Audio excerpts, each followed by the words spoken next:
wrestling fans, thanks for clicking on the Dreaded D Rose Report. New WWE NXT announcer Ashley Valence, I mentioned the other day, is a former MC for the NBA Memphis Grizzlies.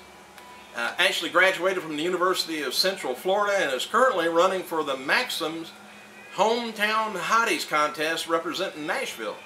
And apparently she's a UFC fan also. Tagline for this year's WWE SmackDown vs. Raw video game is going to be, "This is your moment." The situation with Wade Barrett, by the way, his working visa, is said to be not serious and has been made out to be. Apparently, everyone knew about the situation and was coming around. And Barrett had been talking for weeks about it. He expected to be back in the country as early as today, and back on WWE TV as early as next week. And there's still no word about Drew McIntyre returning, but it's believed he may be out for a little bit longer. By the way, get out the candles. Cody Rhodes, Alicia Fox, Terry Funk, all celebrating birthdays yesterday.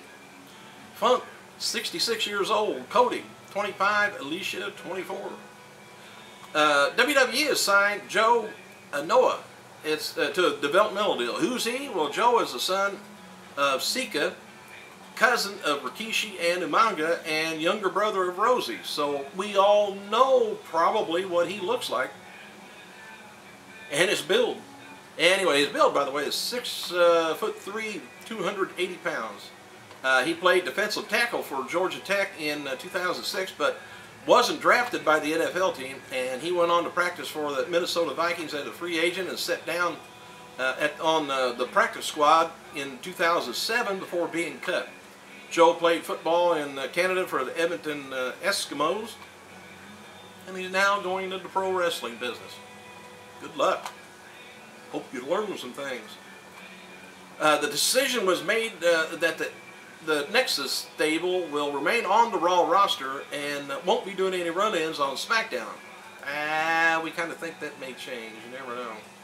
Neither the ongoing Nexus angle or Raw or hype for the first NXT pull, resulting in elimination, was enough to enough to offset this week's losing viewers on NXT.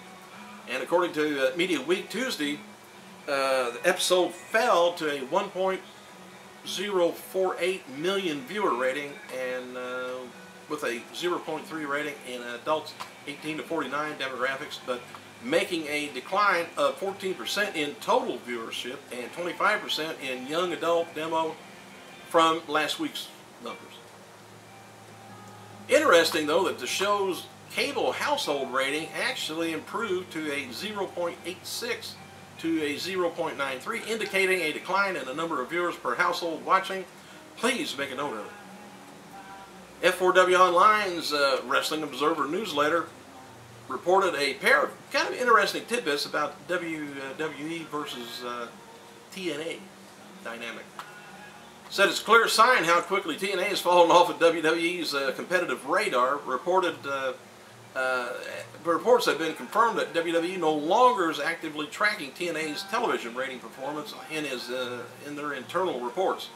WWE has always downplayed TNA's viability as a competitor in the public discourse, but this report serves as a critical, clear sign that WWE does not even privately see TNA as a threat. There's been a rumor that Vince McMahon has called for a ban. This is just amazing. There's been a ban on Ric Flair, by the way, in WWE. Here's the deal, though. There's a rumor that Vince McMahon has called for a ban on backhand chops in the ring due to their visual connection with Ric Flair. And, you know, proclivity that inspires the crowd to chant, "Woo!" WWE does not want any clear reference to Ric Flair on its programming, so we won't see that no more for a while, unless somebody forgets and does it. If they don't think TNA's a threat, why worry about it?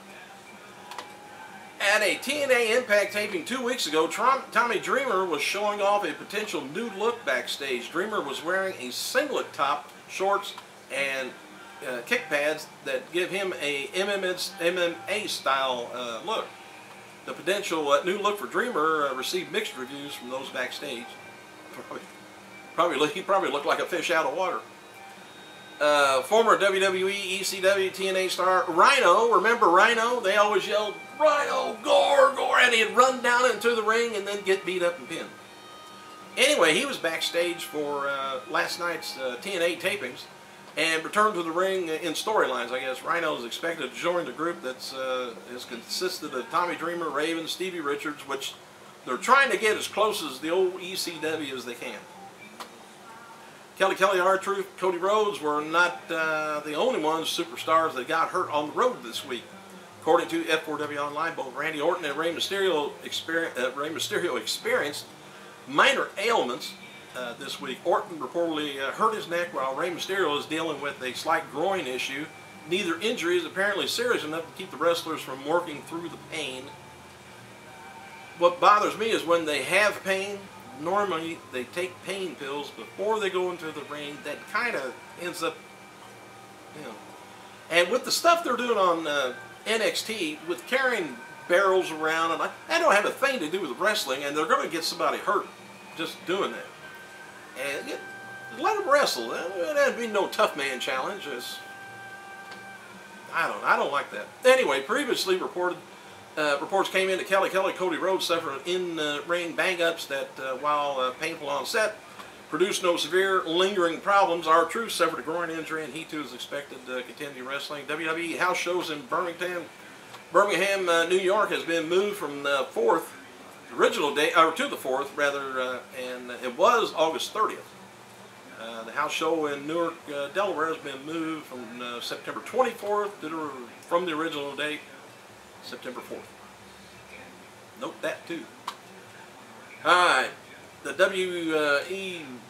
NXT rookie Titus O'Neil wrote the following on his Twitter yesterday after being eliminated from the show. He said, "We are all subject to suffer losses of some sort in our lives. We shouldn't let it kill us. Make our lives greater, better, all the fun. I really respect him. He's a good man. He's talking about everybody. Blah." WWE's new Raw, the beginning, is the best of season 1 and 2, 1993, by the way. It's going to be a 4 DVD set coming out August 10th, which I'd like to get, but I hope it ain't going to be a rehash of the best of Raw. I don't know. X Division champ Doug Williams is moving to the United States full-time. TNA fired team member Ed Ferrara last week. Ferrara is famous for his previous stints in WCW and WWE. Ed worked as Vince Russo's booking assistant while in TNA, and if you remember Ferrara, he's the one who made fun of good old JR when he was in WCW. Kind of a mean deal too.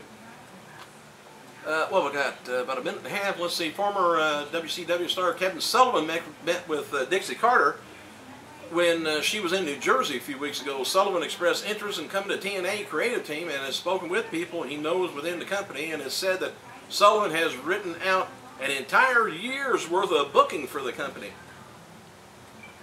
Let's see. Mickie James, she's facing Mercedes Martinez in a no DQ, says no count out matches for the SWU Women's title on August 7th in Queens, New York, in Impact Championship Wrestling show. Mickie is also doing a meet and greet fans before the show.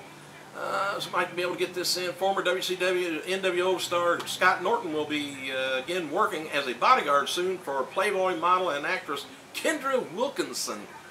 Ooh, what a horrible job. Velvet Sky's recent contract extension is for, by the way, 3 years. And I need an extension myself. Former WWE Katie Lee Burchill is using the name now Kat Lenore from now on. So if you hear me say anything about Kat Lenore, it's Katie Lee Burchill. Paul Burchill will be appearing in an upcoming 01 Fire Festival tournament in Japan. Whatever that is, I'd kind of like to see that if it's wrestling. Hey, thanks for clicking. I gotta go.